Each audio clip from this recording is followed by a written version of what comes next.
Hi friends, காய்கறி இல்லாத நேரத்தில் வெயிலுக்கு இதமான இந்த வெந்தய குழம்பு எப்படி பண்ணலான்னு பார்க்கலாம்.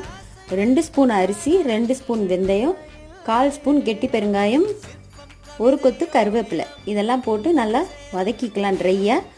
ஒரு பேனை அடுப்பில் வச்சு நல்லெண்ணெய் விட்டுக்கோங்க. குழம்பு ரொம்ப டேஸ்ட்டாகவே இருக்கும்.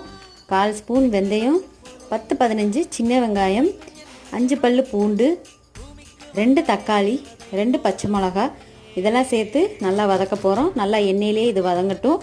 இது வதங்கிறதுக்குள்ளே நம்ம ட்ரையாக வறுத்து வச்சதை மிக்சி ஜாருக்கு மாற்றி பவுட்ரு பண்ணிட்டு வந்துடலாம். வெங்காயம் தக்காளி வதங்கினோடனே குழம்பு மிளகாய் தூள் சேர்த்துக்கலாங்க. காரத்துக்கு தகுந்த அளவு, குழம்புக்கு தேவையான அளவு தண்ணியும் சேர்த்துக்க போகிறோம். நல்லா கொதிக்கவும் கரைச்சி வச்ச புளியை சேர்த்துக்கலாங்க. இப்போ புளி தண்ணியும் நல்லா கொதித்த உடனே நம்ம ட்ரை பண்ணி வச்சுருக்கிற பவுடரை இதோட சேர்த்துக்க போகிறோம். கம கம வெந்தய குழம்பு தயார். தேங்க்யூ.